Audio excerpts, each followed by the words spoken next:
Seigneur vous bénisse richement. Vraiment, nous sommes très heureux de pouvoir être ici dans la présence du Tout-Puissant. Amen. Bientôt notre voyage est terminé. Amen. Nous allons plier bagages pour rencontrer notre mari dans les nuées. Amen. Amen. Comme Rebecca a rencontré Isaac dans les nuées. Amen. Et vraiment, c'est quelque chose que nous attendons de tout notre cœur. Le temps va vite. Parce que depuis que l'ange est descendu en 1963, Amen, il a dit « time no longer ». Il n'y aura plus de temps. Et beaucoup de gens commencent à constater que le temps va vite. Et plus vite, parce que la technologie va aussi avec cette vitesse-là. Amen. Nous commençons à voir 12 mois comme si c'était 6 mois. Amen. Comme si 6 mois n'étaient que 3 mois. Amen. Ça va extrêmement vite. Amen. Mais quand vous allez vite, vous arrivez aussi vite. Amen. Et le monde va à sa fin. Amen. Vous savez, comme nous disions que cet instrument-là, le téléphone mobile, a apporté beaucoup de choses. Amen. Un grand changement. C'est-à-dire dans le monde économique, dans le monde des affaires. Amen. Dans le monde, ça va aussi vite que vraiment que vous ne pouvez pas vous imaginer. Amen. Vous savez, quand nous reculons au XIIe siècle, au XIe siècle, et à ce temps-là, amen. C'est-à-dire, il y avait un courrier, amen, qu'on appelait un facteur, amen, qui prenait un message du roi, amen. Et il faisait 2 semaines en route, amen. Peut-être 3 semaines pour faire parvenir le message, amen. C'était extrêmement long, c'était extrêmement long. Mais par la grâce de Dieu, vous savez, tout ça, il me semble que nous glorifions cette intelligence qui fait ces choses. Amen.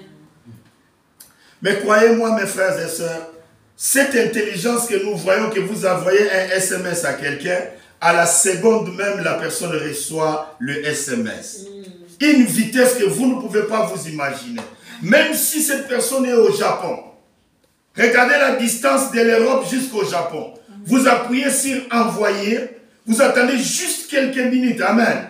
La personne dit merci. Ah, mais à quelle vitesse vont toutes ces choses? C'est pourquoi le monde que vous voyez ici n'est pas fait des choses visibles. Amen. Ce sont les choses invisibles qui sont derrière. Et vous savez, je dois juste le prouver par certaines choses que nous avons commencé à comprendre quand le téléphone mobile a commencé par 2G, 3G, 4G et nous sommes à 5G. Mais ces G-là, amen, était toujours là. Même quand Adam était sur la terre, le téléphone était toujours là. Seulement qu'il fallait que l'homme puisse avancer dans son parcours pour pouvoir découvrir cela et commencer à l'utiliser. Amen. C'est pourquoi frère Branham, quand les sceaux étaient ouverts, et il demandait aux gens si les gens pouvaient voir ce qui s'est passé dans la dimension invisible. Amen. Nous ne sommes pas seuls. Amen. Nous sommes avec la dimension invisible qui nous accompagne. C'est très important que nous puissions en être conscients. Et ce n'est pas aujourd'hui simplement que cette dimension invisible est rendue possible ou est rendue visible. Vous connaissez l'histoire d'Élisée. Amen. Avec l'armée syrienne et tout le reste. Vous savez que l'armée de Dieu était toujours autour d'Élisée depuis que son père, amen, Charles d'Israël et sa cavalerie étaient montés au ciel, amen. Il avait toujours constamment cette armée-là, il pouvait voir cela à tout moment, amen. Mais son serviteur, comme il n'était pas prophète, il ne pouvait pas voir cette armée-là. Et mais maintenant, nous savons que cette armée est restée avec nous, amen. Donc cette nuée de gloire, c'est le message. La nuée de gloire, c'est le message. Donc, la nuée de gloire est mandatée. Amen. La nuée de gloire est commissionnée. Moi, les vocabulaires qui sont dans notre Bible sont de très bons vocabulaires. Amen. Mais souvent, parce que Frère Branham explique par exemple, là où il est écrit, c'est lui qui écoute ma parole. Amen. Et quoi, celui qui m'a envoyé, il a la vie éternelle. Frère Branham dit non, non, non, non, non, non. Dans le texte original, ce n'est pas celui qui écoute, mais celui qui comprend. C'est ce que Frère Branham dit dans la parole. Amen. Vous voyez, celui qui écoute et celui qui comprend, ce n'est pas pareil. Vous voyez, parce que c'est ça juste la chose quand tu regardes, qu'est-ce que tu vois? Amen. Ce sont les mêmes choses. C'est pourquoi vous voyez, Frère Branham a voulu nous montrer qu'il y a des verbes, des vocabulaires qui sont dans la Bible qui n'ont pas la saveur ou la substance qui convient. Amen. C'est pour cela, par exemple, quand on dit ceux qui sont invités, amen, aux noces de l'agneau. Moi, je ne crois pas que nous sommes invités. Amen. Je vais vous dire quelque chose. Nous sommes convoqués. Parce que quand vous êtes convoqués, amen, il y a ce qu'on appelle aussi un mandat d'amener. C'est-à-dire qu'il y a des anges qui sont commissionnés par Dieu, qui sont mandatés par Dieu pour vous amener. Parce qu'une invitation, vous savez combien d'invitations moi j'ai décliné? On m'a invité plusieurs fois à aller prêcher quelque part. J'ai dit non, je ne peux pas venir. Parce qu'une invitation, vous avez le choix. Amen. À une invitation d'un certain mariage ou d'un certain événement, vous avez le choix. Mais quand vous êtes convoqué, alléluia. Amen. Amen. Quand vous êtes convoqué, donc vous n'avez pas le choix. C'est pour cela, quand Vashti, amen, devait faire l'honneur du roi, je vais vous dire, nous allons lire cela parce qu'on n'a pas le temps aujourd'hui. Vashti n'était pas invité par le roi. Vashti était convoqué. On a envoyé des serviteurs pour l'amener devant le roi. Amen. Vous voyez? Mais elle a pris cela comme une invitation. Parce qu'à une invitation, on peut dire non. Est-ce que vous comprenez?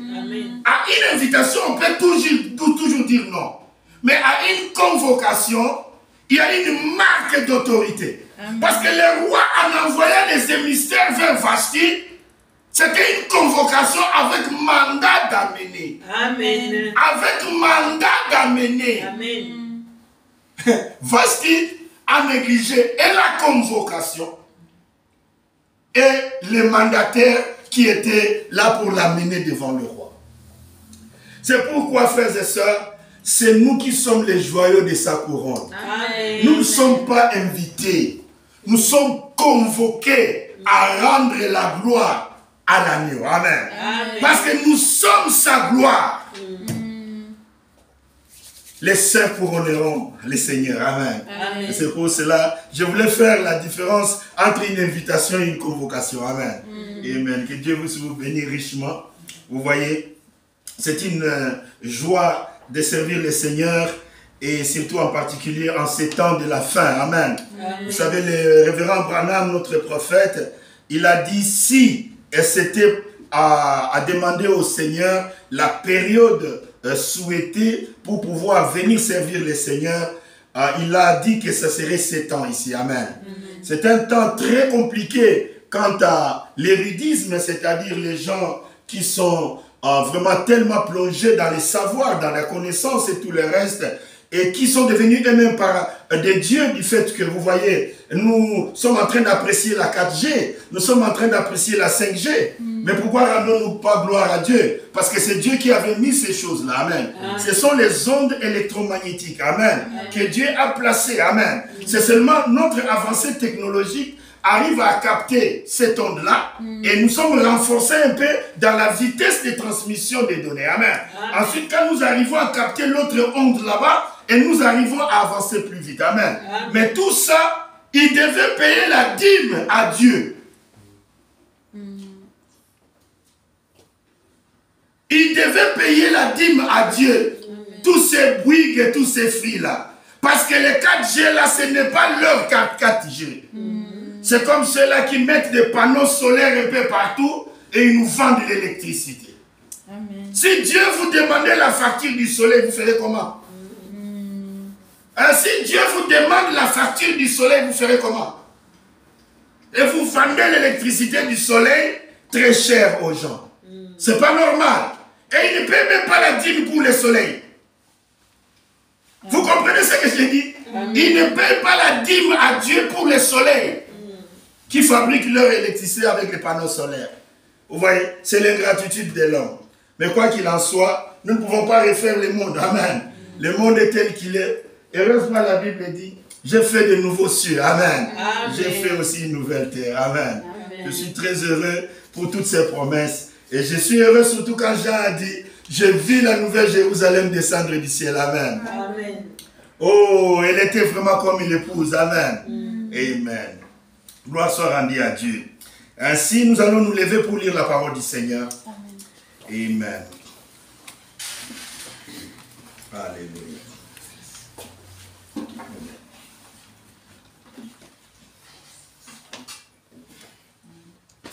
Nous allons lire dans Matthieu chapitre 21.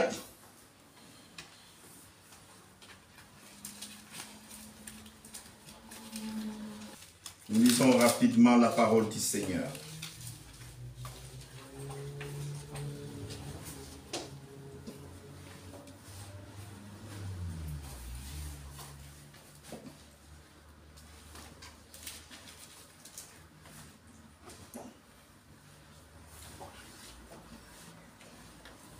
Jésus s'est rendu dans le temple. Amen. Amen. Nous sommes dans Matthieu chapitre 21 à partir du verset 23. Jésus s'est rendu dans le temple et pendant qu'il a enseigné, amen, il était en train d'enseigner la parole de Dieu. Amen. Les principaux sacrificateurs, amen, Amen. et les anciens du peuple, ils vinrent lui dire, écoutez bien, par quelle autorité fais-tu ces choses? Amen. Qui t'a donné l'autorité? Amen. Amen. Jésus-Christ leur répondit, je vous adresserai aussi une question. Et si vous m'y répondiez, je vous dirai par quelle autorité je fais ces choses. Amen. Le baptême de Jean, d'où venait-il? Écoutez bien, du ciel ou des hommes? Mais ils raisonnèrent ainsi entre eux. Si nous répondons du ciel, il nous dira, pourquoi n'avez-vous pas cru en lui? Et si nous répondons, cela vient des hommes,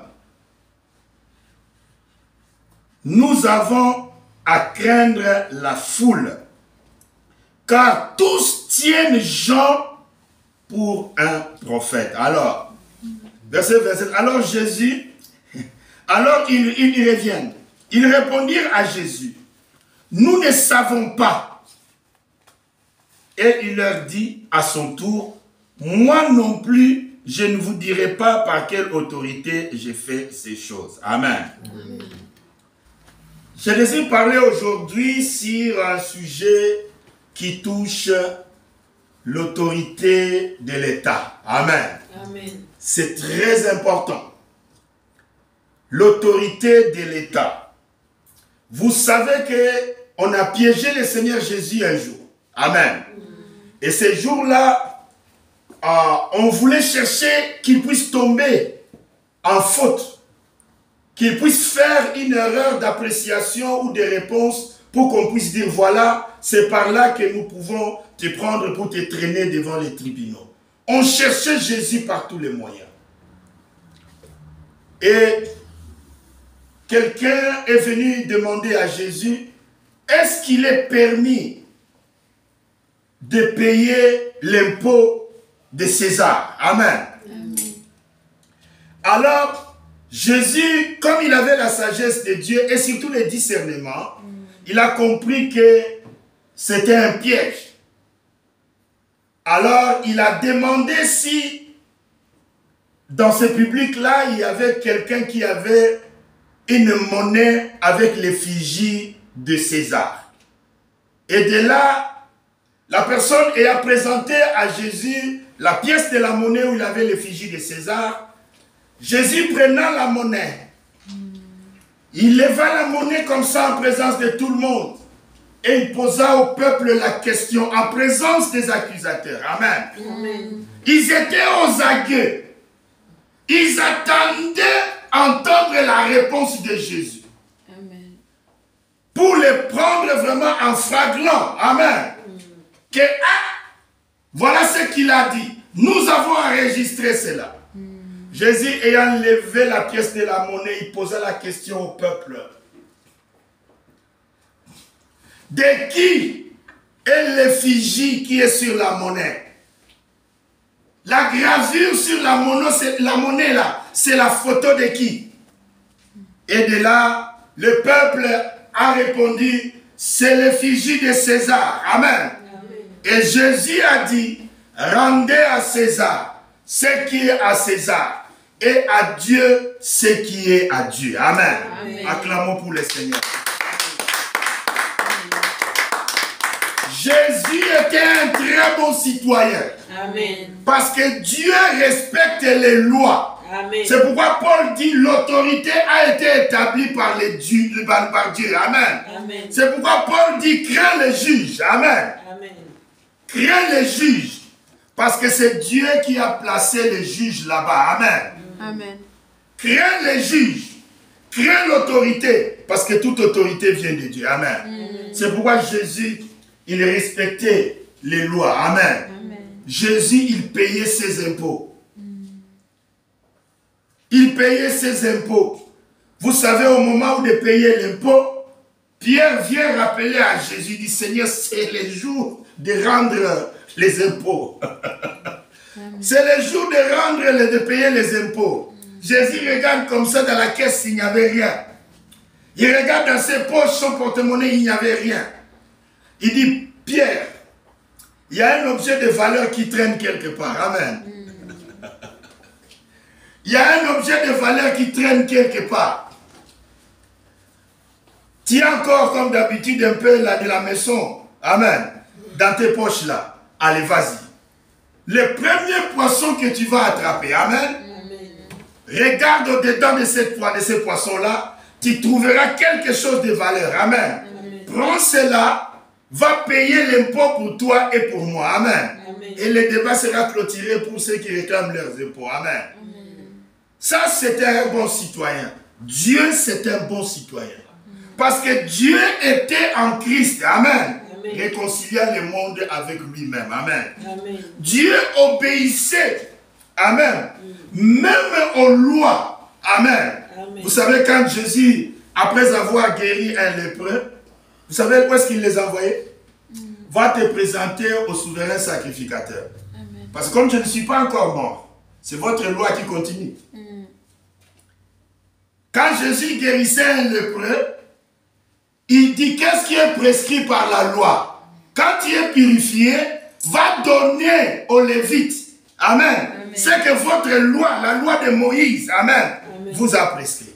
Jésus n'a pas dit, mais non, mais parce que je suis là, ne va pas payer. Non, il respectait sa propre parole. Parce que Jéhovah de l'Ancien Testament, c'est Jésus du Nouveau Testament. Amen. C'est pourquoi quand il est venu, il dit, il ne tombera même pas un iota. Amen. Je ne suis pas venu pour abolir, mais pour accomplir. Amen. C'est pour cela, cet exemple de la citoyenneté de Dieu. Dieu s'est fait homme, mais il était un très bon citoyen. Amen. Un très bon citoyen. Et c'est appréciable. C'est très appréciable. Je désire parler de ce titre, contournons César par César et avec César. C'est un titre que je vais expliquer pendant la prédication. Contournons César avec César et par César. Moi, je crois que cette prédication va aider beaucoup de frères, beaucoup de ministres dans le monde entier. Pourquoi? Nous savons que la moissonneuse batteuse pour l'enlèvement est en route. Amen. Pour nous moissonner et partir. Amen. Mais il y a des prophéties quant à la pression des conseils écuméniques. Je vais vous dire, après avoir suivi les informations du message du temps de la fin, nous avons entendu qu'au Rwanda, des milliers d'églises ont été fermées. Des milliers d'églises ont été fermées. Amen. Et en République démocratique du Congo, en RDC, je vous assure, c'est la jungle, c'est le désordre, c'est l'anarchie. Vous savez, l'ancien président Mobutu avait visionné ces choses. Je crois que quelqu'un avait déjà vu la vidéo là où il a dit, mais où est-ce que nous allons? Où est-ce que nous allons avec cette anarchie? Quelqu'un se lève le matin, il devient pasteur. Il met son église quelque part et il appelle les gens à venir dans son église. Et les églises naissent comme des champignons matin, midi et soir. Quand l'ancien président avait vu cela, il a prophétisé. Il a dit, ce truc va nous amener dans le chaos. Amen. Ce truc va nous amener dans le chaos. Pourquoi? La vie de l'homme, il est bon que l'homme travaille pour vivre. Amen. Amen. On ne vous a pas dit prier matin, midi et soir pour vivre. Il n'y a aucune écriture qui dit ça dans la parole. Il faut travailler pour vivre. Amen. Amen. Et malheureusement, sans discernement, la conduite des hommes de Dieu par rapport à ce qui est la parole de Dieu, prêcher la parole de Dieu, c'est un désastre. Un désastre au Congo-Zaïre. Et bien sûr au Congo-Brazzaville, un peu partout. Le temps de la prière est plus que le temps de travail. C'est du jamais vu. Les gens vont veiller, de veiller. Alors, les jeunes qui vont aller à l'université vont aller dormir à l'université parce qu'ils n'avaient que de veiller. Amen. C'est un désordre. C'est un désordre. Quand vous regardez l'anarchie dans la circulation routière au Congo, c'est là, quand vous allez là où il y a des carrefours, regardez comment les gens circulent avec les voitures. Regardez comment les gens circulent avec les tuk-tuk. Regardez comment les gens circulent avec les motos. Ça reflète le désordre spirituel dans ces pays-là. Un désordre, vous savez, le Congo bat son record dans la densité des églises. Le Congo bat les records. Et quand l'ancien président avait vu cela, peut-être que ce n'était pas lui qui était désigné à mettre de l'ordre. Maintenant, pourquoi je prêche sur cela? Parce que l'heure est grave. Le temps est difficile. L'heure est grave. Il y a un ministre de la Justice au Congo qui a donné l'ultimatum à toutes les églises de se conformer à la loi. Amen. De se conformer à la loi. Amen. Toute personne qui prêche la parole doit montrer qu'il a été formé pour prêcher la parole de Dieu.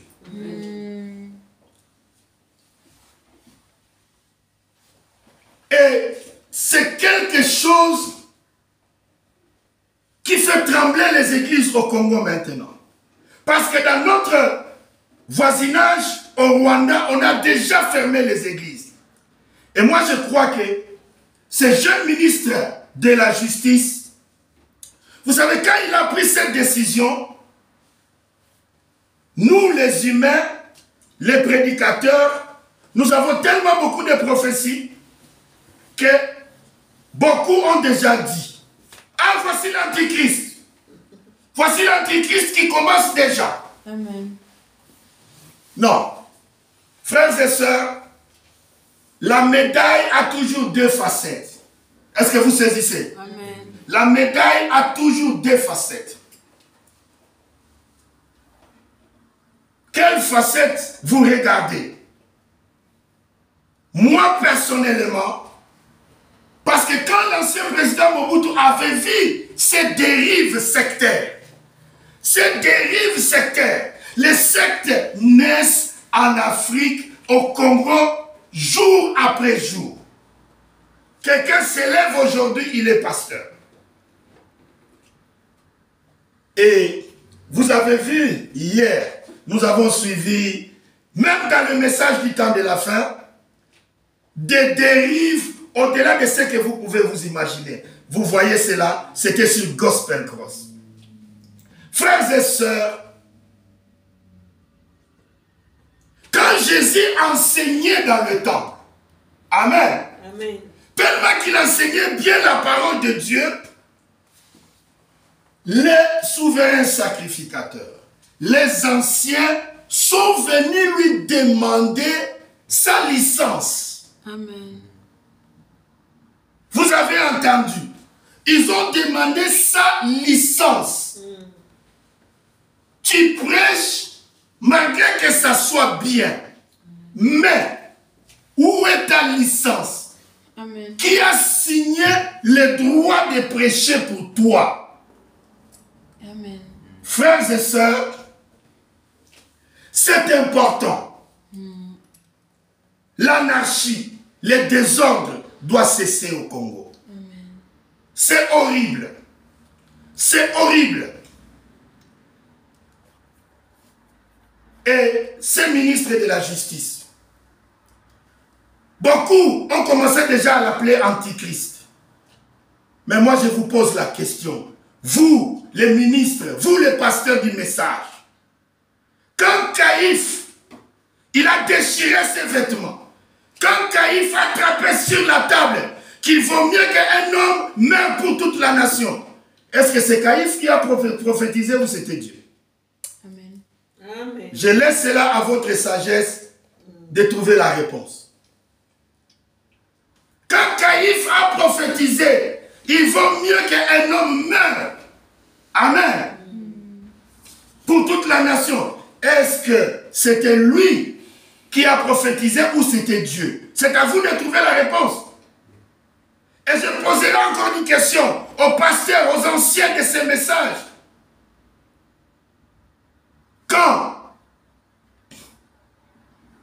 les rois avaient décrété ce que nous appelons les recensements, pour que Marie et Joseph puissent aller à Bethléem, quand le roi a décrété le recensement, est-ce que c'était le roi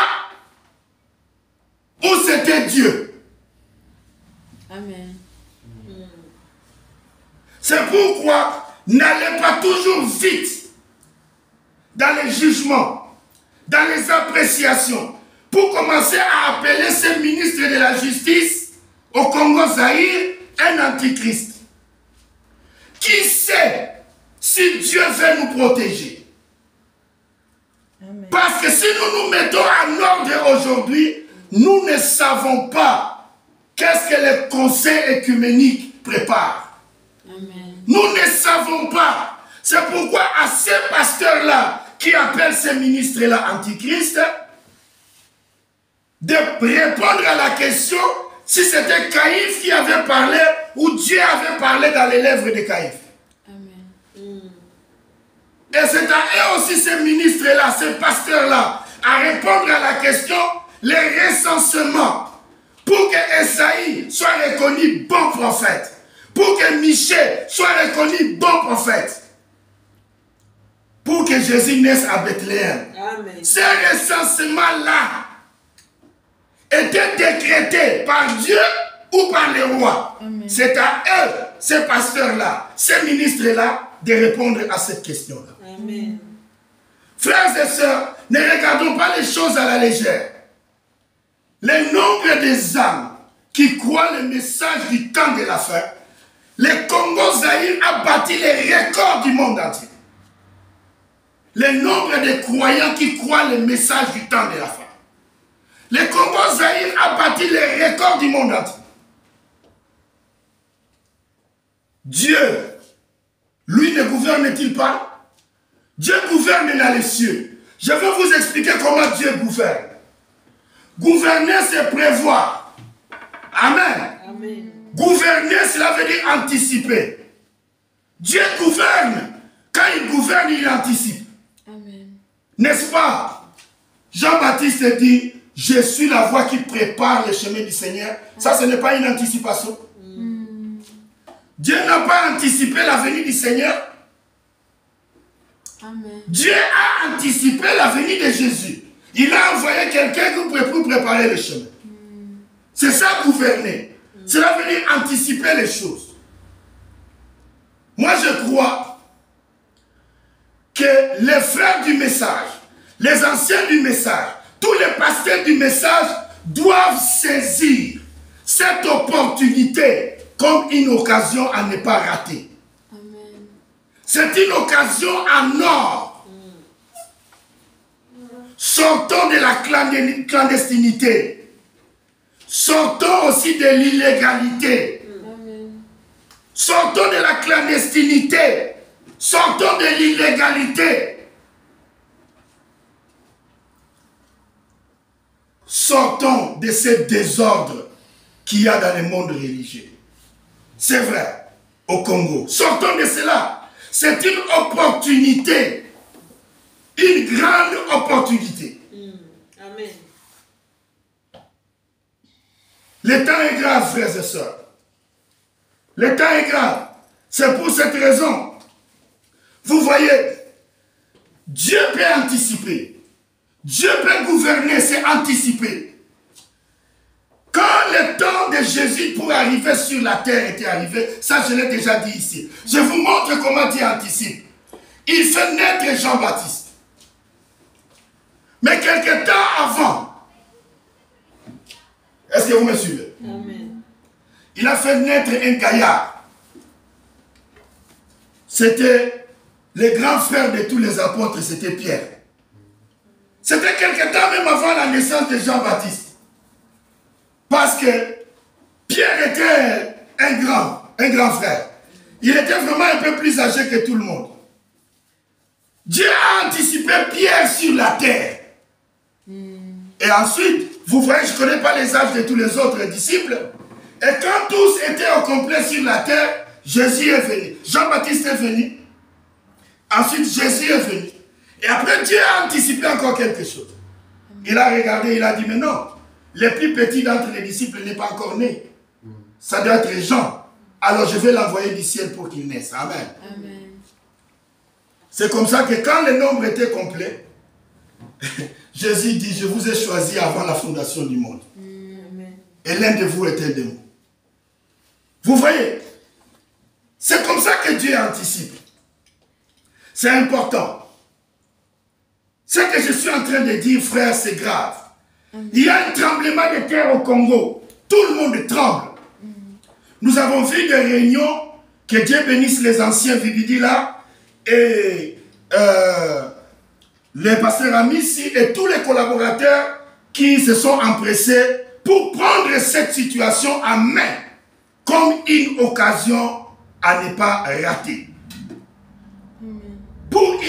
Parce que nous ne savons pas, avec le nombre de croyants du message, frère, si nous arrivons à la pression écuménique des conseils mondiaux des églises pour fermer les églises, ça ne sera pas facile, mes frères. Ça ne sera pas facile. Est-ce que par ce ministre-là, par ce décret-là, de la mise en conformité, est-ce que ce n'est pas Dieu qui sauve le message? Est-ce que ce n'est pas Dieu qui sauve le message? Parce que nous connaissons l'état des dénominations déjà. Nous connaissons l'état des dénominations. Les gens qui sont en danger, ça ne sera pas les kimbangistes. Parce que les kimbangistes travaillent avec la politique. Les protestants, ils sont anciens comme le monde. Ils étaient déjà là. Les catholiques, on ne touchera même pas. Parce que sinon on touchera au pape qui est à Rome. Mais nous savons la valeur du message. Nous connaissons la valeur du message. Amen. S'il y a une chose à laquelle le diable va s'attaquer, et il s'attaque déjà, c'est le message du temps de la fin. Amen. C'est pourquoi les anciens, réveillez-vous et prenez cette situation au sérieux. Souvenez-vous, j'ai dit, cet homme, qualifié comme vous le voulez, mais seulement répondez à la question si c'était Caïphe qui avait prophétisé. Répondez à la question si c'était les rois qui avaient décrété les recensements. Dès que vous avez répondu à cela, c'est bon. Pourquoi? Les églises naissent sans autorisation de l'État. Un frère s'élève aujourd'hui, il dit que je suis appelé par Dieu, il trouve un morceau de terrain et il fait son église. L'État ne sait même rien de tout cela. Je vais vous dire une chose. Aux temps anciens dans la Bible, le prophète Jean-Baptiste, je vais vous montrer que Jean-Baptiste avait une licence. Mais la licence de Jean-Baptiste n'était pas un papier matérialisé, un diplôme d'une école biblique. Mais la licence de Jean-Baptiste, c'était dans les Écritures. Amen. Parce qu'il savait, si on me donne... Écoutez, lisez avec moi dans la parole de Dieu. Comme ça, vous allez voir la licence ou le permis de prêcher. C'est pourquoi nous sommes... Voilà, dans la parole. Amen. Nous sommes dans Luc... Non, plutôt, Jean chapitre 1, verset 21. Évangile selon Jean, verset 21. Jean, évangile selon Jean, chapitre 1, verset 21.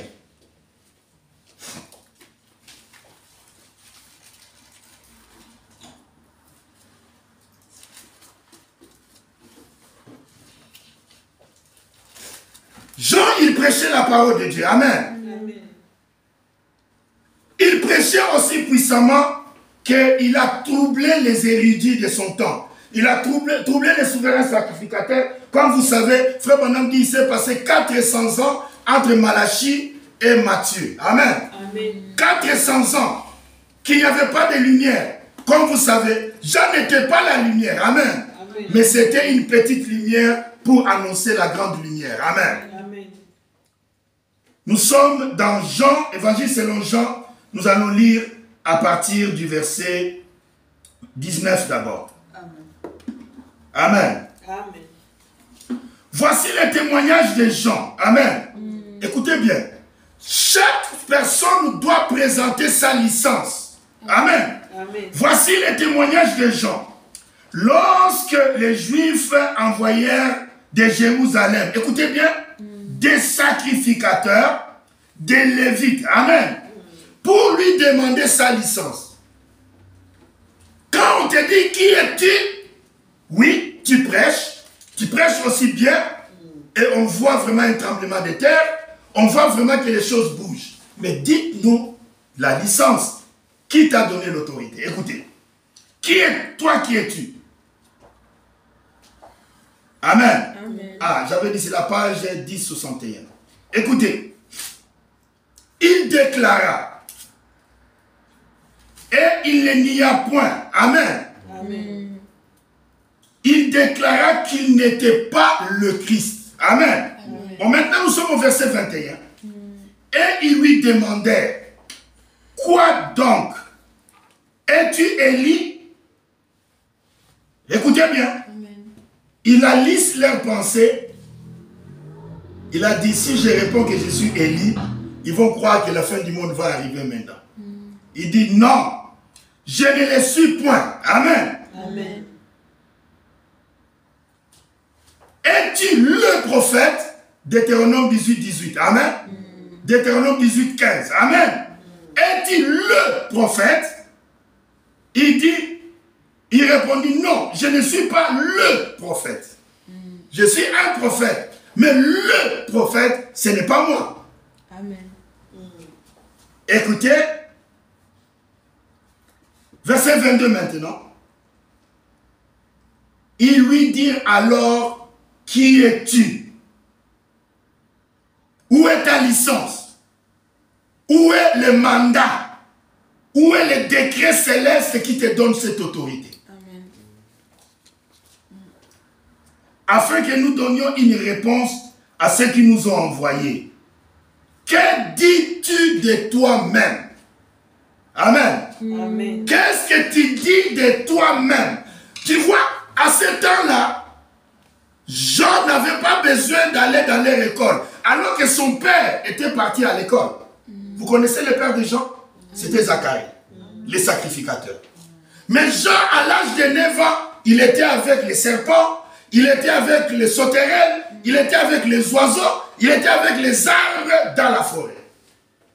Mais, comme il avait sa licence, il n'avait pas besoin d'aller dans leurs écoles. Est-ce que vous comprenez?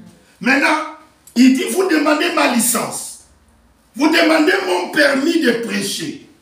C'est ce qui est, dans ce cas ici, c'était ça.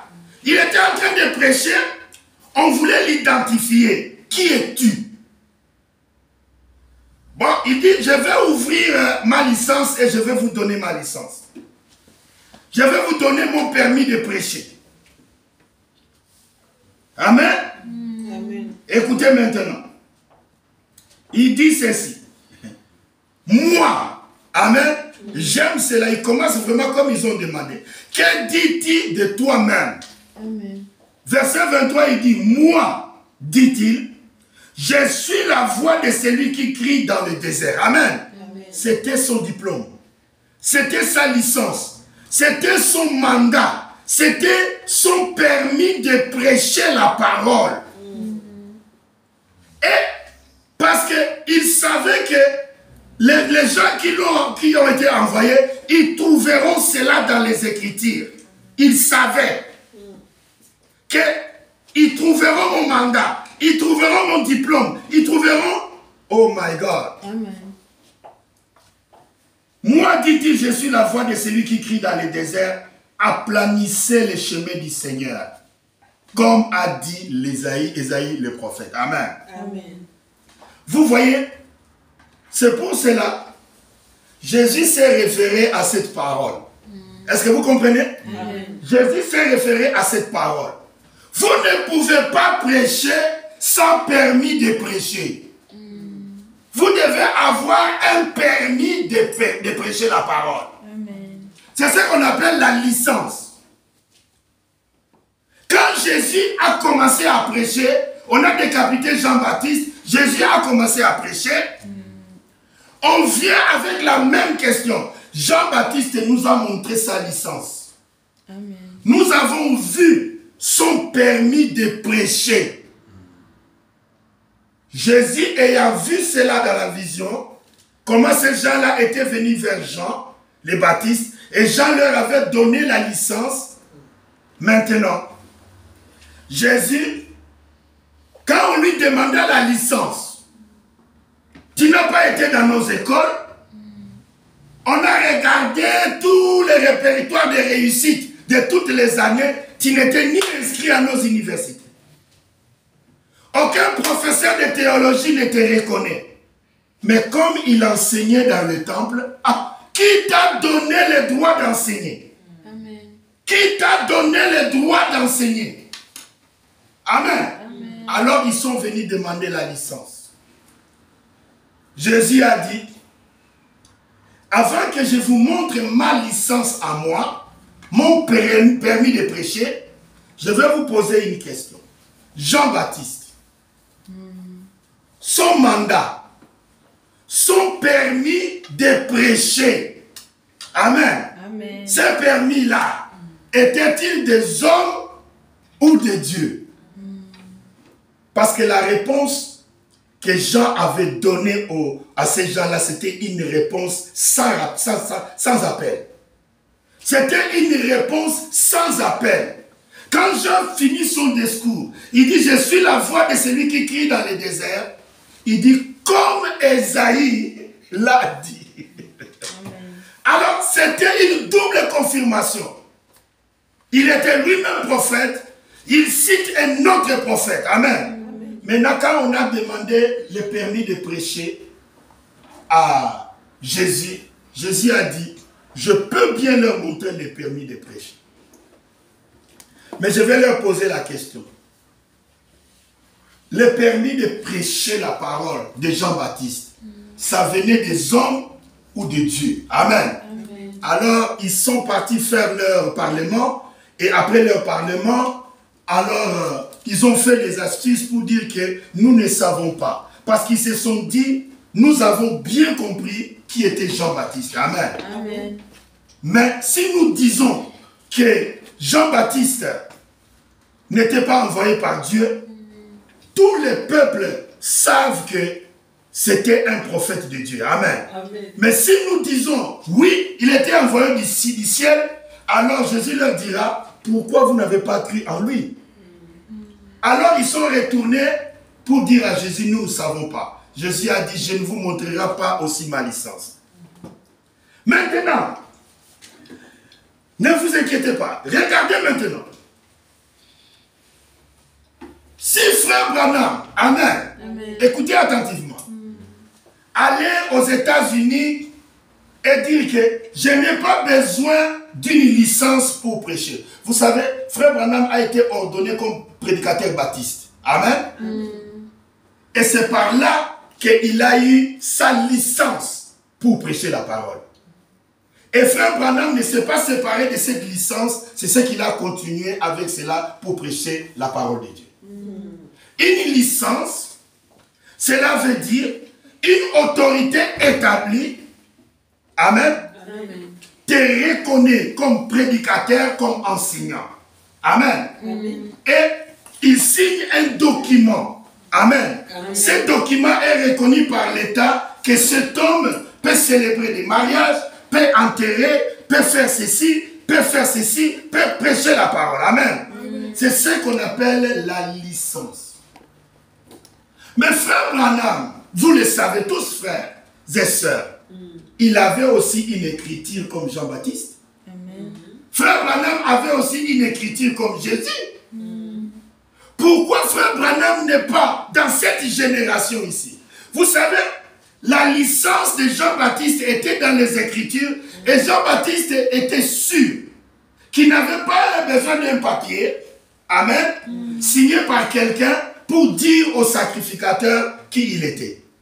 Mais son papier était signé par Dieu lui-même. Amen. Le prophète Esaïe avait signé. Amen. Est-ce que vous comprenez? Amen. Et c'est ce qui s'est passé avec Jean-Baptiste, avec Jésus.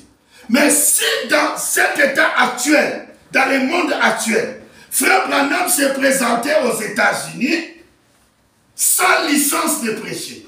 Amen. Amen. Il n'a pas le droit d'ouvrir une église.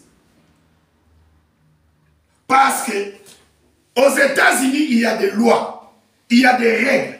Il faut une licence pour être un prédicateur. Il faut ce qu'on appelle permis de prêcher. Un prédicateur doit avoir une licence.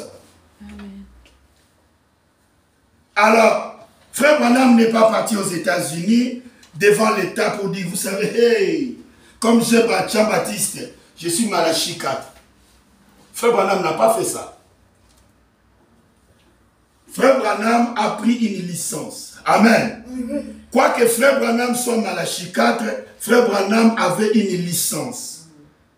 Mes frères et sœurs, au Congo-Zaïre, comme vous voyez la circulation routière, c'est ça l'anarchie, les désordres. Même dans le monde religieux, mes frères et sœurs. Dans le monde religieux, dans le monde spirituel, que ce soit dans les dénominations, que ce soit dans le message du temps de la fin, c'est pareil. Et ce ministre de la Justice, il remet de l'ordre. Il veut que chaque église soit en conformité avec les lois de la République. Amen. Tout le monde prêche. Mais la Bible dit qu'il n'y ait pas beaucoup de gens qui se mettent à prêcher. Amen. Parce qu'ils seront jugés sévèrement. Amen.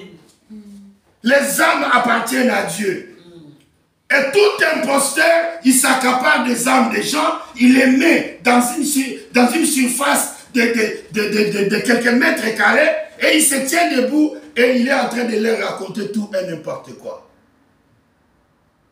Dieu, peut-être, utilise ce ministère de la justice au Congo-Zaïre, une occasion à ne pas rater pour remettre de l'ordre. Mes frères et sœurs, je vais dire ceci.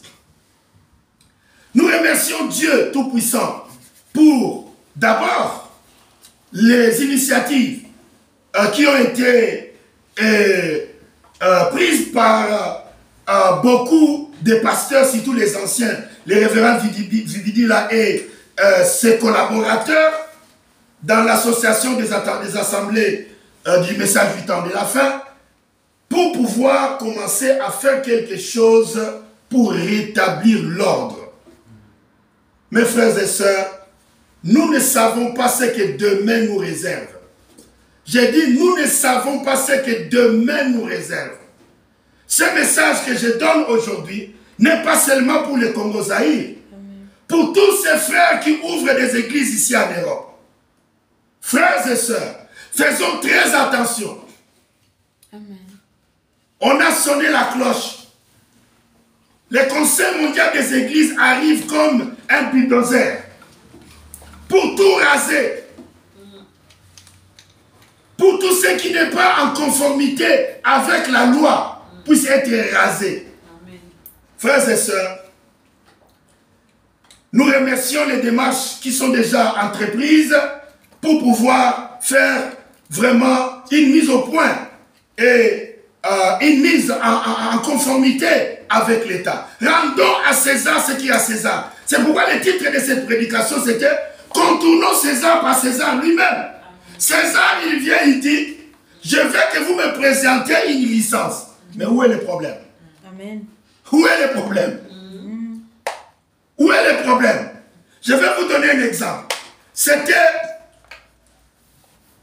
l'audace du révérend pasteur Lifo Codiciel qui a présenté son diplôme de l'école biblique il y a 2 ou 3 jours passés.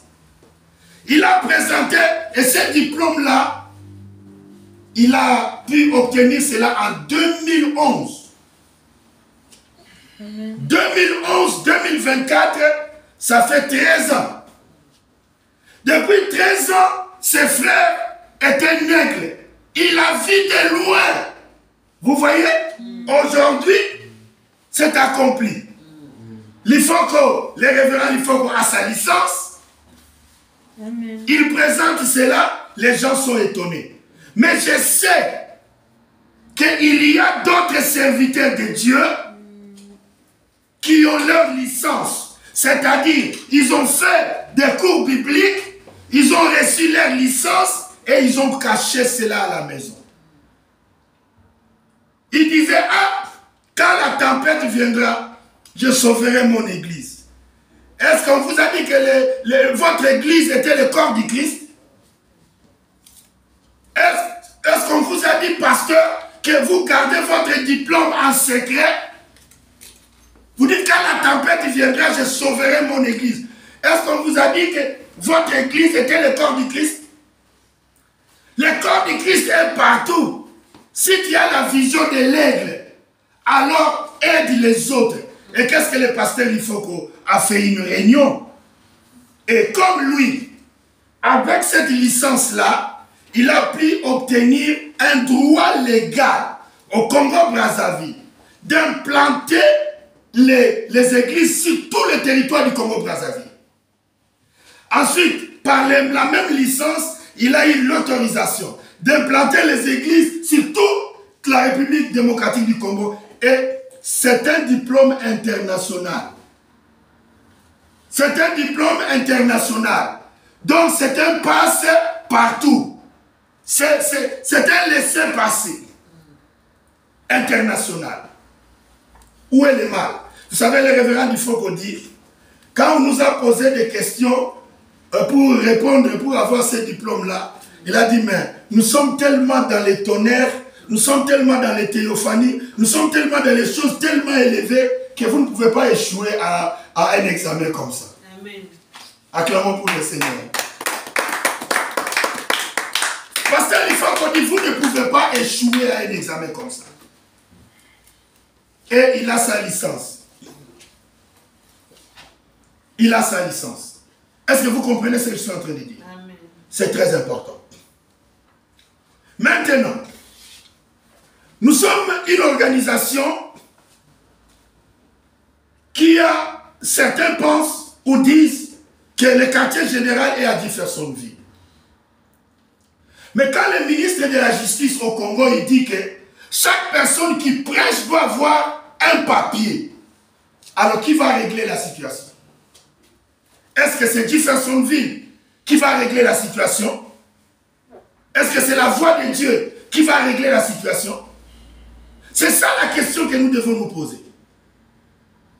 Vous savez, la réunion que le pasteur Lifoko a eu avec des ministres, c'était une réunion très fructueuse. Et nous avons applaudi les idées qui sont sorties de cette réunion-là. Pourquoi, frères et sœurs? Au Congo, comme l'anarchie sévit partout, on va à la pêche sans permis de pêche. On va à la chasse sans permis de chasse. Mais, prêcher la parole, évangéliser, c'est une pêche spirituelle. Dans la pêche naturelle ici, si vous allez là, sur le canal là, vous mettez la maison comme ça. Si l'inspecteur de pêche vient et dit, monsieur, bonjour, je vais voir votre permis de pêche. Oh non, mais le canal appartient à Dieu. En bas, c'est comme ça qu'on répond en Afrique. La forêt appartient à tout le monde. Je peux faire la chasse dans la période de chasse ou en dehors de la période de chasse. D'ailleurs, il n'y a même pas de période de chasse au Congo. On tire sur tout ce qui bouge dans la forêt. C'est ça la manière de se comporter des gens dans cette anarchie. Pour prêcher la parole, il faut un permis de prêcher. Amen. Il faut un permis. On a demandé à Jésus le permis de prêcher. On a demandé à Jean-Baptiste le permis de prêcher. Frère Branham a eu sa licence pour prêcher. Mais qui es-tu? Qui es-tu pour prêcher dans l'anarchie? Qui es-tu pour ouvrir les églises dans le désordre? Qui es-tu? As-tu plus de valeur que Jésus? As-tu plus de valeur que Jean-Baptiste? As-tu plus de valeur que William Branham? Je veux dire une chose pour terminer. Mes frères, le pasteur Lifoko a beaucoup des enfants qui sont nés dans son ministère ou qui se réclament sous l'autorité de son ministère, qui ont ouvert les églises. Vous pouvez voir la vidéo sur YouTube. Quand il s'est présenté dans la conférence des ministres, il disait « Fils de Lifoko ». Fils de Lifoko. Fils de Lifoko. Oui, comme un père, le pasteur Lifoko a vraiment montré la compassion. Il a montré l'amour. Il a montré aussi l'intérêt du partage.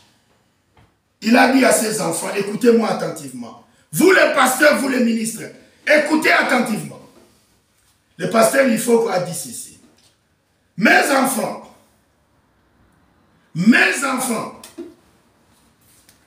vous pouvez servir Dieu comme les églises sœurs sous ma licence. Mais attention, il dit c'est pour un temps. Cherchez vous-même à vous conformer à la loi. Amen. Vous savez, mes frères, j'ai dit ceci et je reflète cela avec la nature. Quelqu'un ne peut pas conduire sans permis de conduire. Si la brigade mobile au Congo vous arrête, vous ne pouvez pas demander, dire comment, vous savez, est-ce que vous me trouvez dans votre registre des accidents? Est-ce que vous m'avez déjà vu faire des accidents? Non, c'est pas ça qu'on vous demande. On vous demande, tu conduis par quelle autorité? Ah, je conduis par quelle autorité? Tu mets la main dans ton porte-monnaie, tu sors le permis de conduire et tu dis, voilà, par cette autorité, je conduis une voiture. Est-ce que vous comprenez ce que je suis en train de dire? Amen. On ne peut pas conduire sans permis de conduire. Surtout quand on conduit les âmes du Seigneur. Surtout quand on conduit les âmes du Seigneur.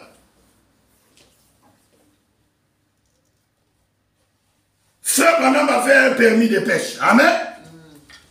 Il avait aussi un permis de chasse. Quand il est parti avec les frères Sotman et les autres frères, vous savez, quand vous êtes dans la forêt, avec des armes, chacun une arme. Amen. Amen. Quand les contrôleurs de la forêt arrivent, amen. Quand les contrôleurs de la forêt arrivent, ils vous voient avec une arme. Amen. Vous savez, il va vous dire, monsieur, montrez-moi votre licence de chasse. Oh non, je suis avec frère Branham. C'est frère Branham les chasseurs. Mais toi, tu as une arme. Est-ce que vous me suivez? Amen. Tu as une arme. Tu dis non parce que je suis avec frère Branham. Le nom de Branham n'est pas votre licence. Malachie 4 n'est pas notre licence. C'est lui-même qui est mentionné dans Malachie 4. Il avait sa licence à lui.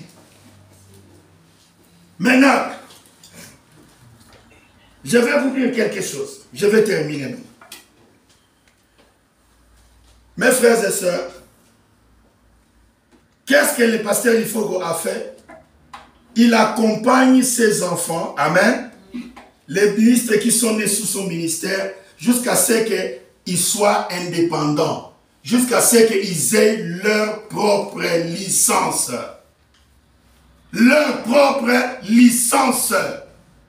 C'est ça que nous appelons dans la conduite, pour un permis de conduite, conduite accompagnée. Conduite accompagnée, oui, conduite accompagnée. Tu roules avec mon permis de conduire. Vous comprenez ce que je suis en train de dire? Donc, les enfants de l'Ifoko là, ils roulent avec le permis de conduire de l'Ifoko. Ils doivent faire tout pour avoir leur propre permis de conduire. Ils doivent arriver à avoir leur propre permis de conduire. C'est ce que leur papa, l'Ifoko, leur avait demandé. Parce que quand il y aura des contrôles, nous ne savons pas comment les lois peuvent changer du jour au lendemain. On peut exiger un diplôme, on peut exiger ceci, on peut exiger cela. Amen. Il faut anticiper. Il faut regarder une vision à court terme et à long terme. C'est important, mes frères et sœurs. À tous les frères ministres de l'Europe, ne pensez pas que cette secousse qui commence au Congo n'arrivera pas ici en Europe. Il ne faut pas penser cela. Le temps est grave. Nous devons nous préparer. Nous devons nous préparer. Il n'y a pas de permis de conduire familial. Oh non, nous sommes la famille Branham. Notre quartier général est à Jeffersonville. Donc je peux utiliser le permis de conduire de Jeffersonville. Faites attention. Parce que les pays sont différents. La France n'est pas le Congo. Le Congo n'est pas le Canada. Et le Canada n'est pas les États-Unis. C'est tellement diversifié. Chaque pays va déclencher une loi. Mais simplement, on vous demande d'avoir un permis de prêcher. Amen. Ce n'est pas une grande chose qu'on vous demande. Ayez cela. Faites en sorte que vous soyez en ordre. Amen. Et c'est cela que j'ai appelé contourner César par César. Parce que c'est César qui te donne l'opportunité d'être légal, de sortir de la clandestinité, de sortir de ce désordre-là. C'est lui qui te donne la main. Il dit fais ceci, fais cela et tout sera en ordre. Mais pourquoi nous sommes toujours dans l'opposition? Pourquoi nous sommes toujours dans l'opposition? Pourquoi nous ne regardons pas très loin? Pourquoi nous ne disons pas merci à Dieu pour cet électrochoc de sortir de tous ces désordres-là? Vous savez, mes frères et sœurs, j'ai voulu prêcher par rapport à ça pour aider quelqu'un quelque part, pour montrer que nous devons avoir le droit de prêcher. Ce droit de prêcher, c'est le droit que l'État nous demande. Amen. Mais le vrai droit de prêcher, je terminerai, c'est ce que Frère Branham a dit. Amen. Dans le message. Personne n'a le droit de prêcher s'il n'a pas rencontré la colonne de feu. Je demanderai à tous ces frères qui vont courir chez les anciens pour avoir des certificats, qui vont aller dans les écoles bibliques pour avoir des diplômes. Frères, faites attention. Avant d'aller là-bas, rencontrer d'abord la colonne de feu. Parce que le diplôme ou la licence dont on parle, c'est une formalité administrative. Amen. Est-ce que vous me suivez? Le diplôme ou la licence de Frère Branham savait qu'il était malachiquate. Mais il a eu une formalité administrative. Amen. Amen. Il a demandé à son pasteur, Roy Davis, de lui faire une licence écrite. Nous, les anciens, reconnaissons Branham comme un serviteur de Dieu et un prédicateur. Amen. Amen. Signé, tamponné, et Frère Branham marchait avec cela tous les États-Unis. Amen. Rencontrez Dieu qui vous donne la licence et ensuite obtenez la licence pour une formalité. Amen. Que Dieu vous bénisse. Amen.